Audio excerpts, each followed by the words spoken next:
Kaugnay naman po sa naging hakbang ng Senate Impeachment Court na ibalik ang Articles of Impeachment laban kay Vice President Sara Duterte sa Kamara, makakapanayan po natin si Senador Sherwin Gatchalian na isa sa mga tumatayong Senator Judge na Impeachment Court. Magandang umaga po, Senator Win. Si Mariz po ito.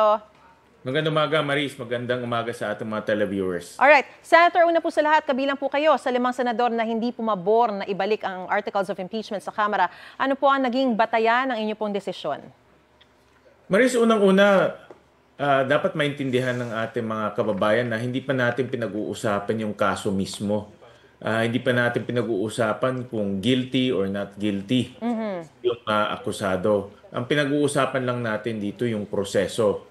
Dahil sa ilalim ng saligang batas, pag na-transmit na sa Senado yung Articles of Impeachment, wala nang choice ang Senado kung hindi ipagpatuloy yung trial o yung paglilitis. Yan ay nakasaad sa ating saligang batas. Kaya aking naging batayan ay sundan kung ano yung nakasaad sa saligang batas dahil yun ang aming mandato. Kaya nga kinonvene itong impeachment court dahil ang sabi ng ating saligang batas para malaman natin yung katotohanan at pwede nating tignan kung yung akusado ay may sala o wala. Naniniwala po ba kayo na delaying tactics ang ginawa ng inyong mga kasamahan sa impeachment court? Mahirap masabi ngayon dahil antayin natin yung schedule. No? Kung nasundan natin yung impeachment trial, maglalabas ang presiding officer ng schedule at dito natin malalaman kung ano yung mga susunod na hakbang.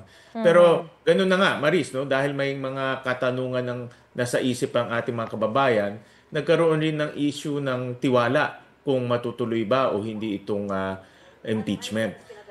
Yun ang aking ayaw mangyari. No? Mawala yung tiwala ng taong bayan pagdating sa mandato ng Senado. At gusto natin na meron silang kumpiyansa na yung mga ating mga lingkod bayan ay magkakaroon ng pananagutan.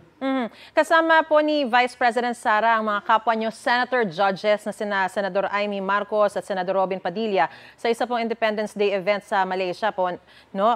Kahapon lang to. At may tuturing po ba itong conflict of interest dahil tumatayo rin silang hukom dapat sa impeachment trial? Alam naman ng mga Senator Judges yung kanilang tungkulin sa ilalim ng impeachment court. Pag binasa natin yung rules of impeachment, ilang beses nakasulat doon na dapat maging pantay, dapat maging impartial, dapat walang kinikilingan. So, pagpasok ng impeachment court, itong mga prinsipyong ito ay dapat naming gawin at dapat nating isa-puso at isa-isip. Dahil importante na maging pantay tayo o impartial at yan ay madiin na isinulat sa loob ng aming rules of impeachment. So, Senador, syempre abangan namin no, yung magiging susunod na mga mangyayari tungkol sa impeachment. No? Pero may sa ibang banda, may mga ugong po ba ng posibleng pagpapalit ng Senate leadership sa 20th Congress?